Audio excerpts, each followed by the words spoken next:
Here are 5 players to buy in Dynasty Fantasy Football heading into the 2025 season, and you won't see the last one coming.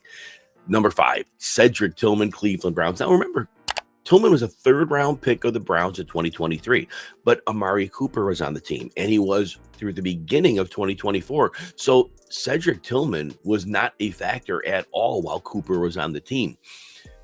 Tillman finally gets in when Cooper gets traded to the Bills. Bad quarterback play in Cleveland, we all know that. Tillman comes in with a stretch of 3 games, averaging 7 catches, 85 yards, a touchdown, and 11 targets. He showed the ability to get open downfield, also showed short and intermediate range ability, well-rounded receiver. Had a decent game in Week 10.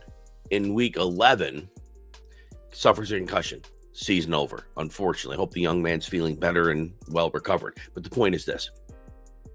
The concussion in the missed end of the season is going to make fantasy managers maybe not remember that 3-game stretch that Tillman showed us, because I really believe that's who he is. And if he could do that with bad quarterback play, it's not getting worse in Cleveland. And who knows, if they could get something done, they might even get an improvement.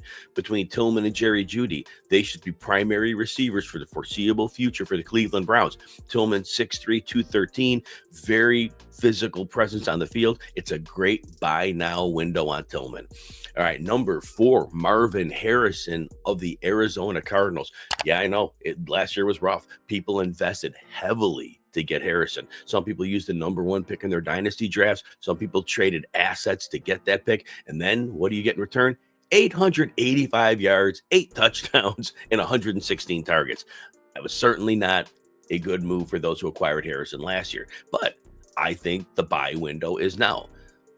The season obviously left a bad taste in the mouth of the fantasy investors in Harrison. And I think that the Arizona Cardinals misused Harrison. There were too many downfield passes, low percentage passes. I believe the targets were too low. I believe these are things that a coaching staff can easily address. Understanding what they have in Harrison, getting him those easy looks to develop yards after the catch, giving him more targets. The red zone was fine, 8 touchdowns, but he should continue to emerge. And I think there's an opportunity. We can finally see Harrison get to that 150 target range where we wanted to see him all along. Wasn't close last year. I know after last year, we're saying, oh no, Harrison's not close to the best receiver in his class. And maybe he's not. But I wouldn't rule out the fact that he still can be. It was just a bad situation he was in as a rookie. Number 3, Josh Downs of the Indianapolis Colts. Now, Downs missed 3 games last year, and his team had quarterback issues, but Downs still ended up with 803 yards and 5 touchdowns, 107 targets, 7.6 targets per game, and he wasn't always a full-time player. So he clearly commands targets. He's a player who has been in his 2 years a very effective NFL player, not just a downfield guy. He can win in many different ways. Mostly we've seen he's kind of quarterback proof. So I think that helps him. And the fact he missed 3 games last year, it kept his stats a little bit in check. This is a player that could easily get you in that 1,000-yard range. And he plays 66% in the slot, so he does play a little bit outside, so that's good. He has a little versatility to his game. He's a game changer. This is a great time to deal for Josh Downs, even though the depth chart might say he's the number 3 receiver, 3-receiver league. But again, Downs can play outside. Don't be surprised to see his role increase. Number 2, Rome Odunze of the Chicago Bears. So last year, obviously, Odunze was selected with the 9th pick, 2024 draft, and a lot of buzz, but we knew the story going in. At the time, the Bears' offense was run by Shane Waldron. Well, we saw that story when Waldron coached in Seattle in 2023, and they had Jackson Smith and Jigba, a first-round draft pick. We saw Metcalf and Lockett playing, and then we saw far less work for Smith and Jigba. Well, the same thing happened as we knew for Odunze. It was DJ Moore, and it was Keenan Allen getting the work, and Odunze was the third wheel. And then Odunze ends up with 734 yards and 3 touchdowns. Not a bad number, especially knowing the Bears' offense struggled a lot.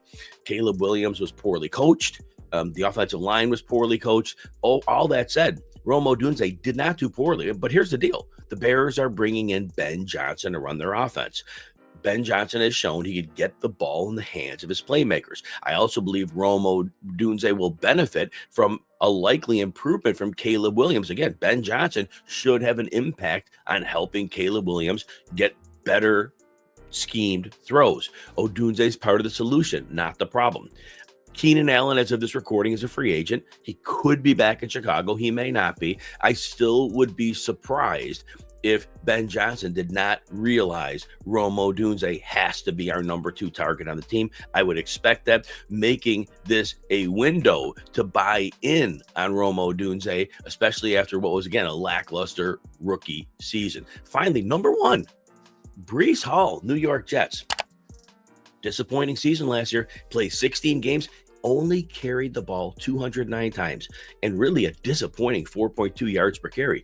Remember, the offensive line in the Jets was really upgraded last year. The first 2 years Hall was in the league, that line was catastrophic. And all of a sudden, now we come in and the line was better, and Aaron Rodgers is there. Well, that ended up being part of the problem, and that's where I'll go with this.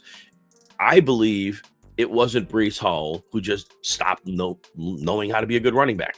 Remember, 5.8 yards per carry as a rookie in 7 games before tearing his ACL. 2023, eased back after 4 games, and he was a league winner the rest of the way. I really believe Aaron Rodgers had a negative effect on the entire offense. I believe that everybody was dragged down by that. It's a narrative. I get it. But I think that's enough for me to say Breece Hall proved in 2 years he is an elite running back. He'll only be 24 years old this season. This is a great opportunity to buy Hall because what we saw those first 2 years in the league, not a mirage. It's the player you'll probably get if you acquire him in trade.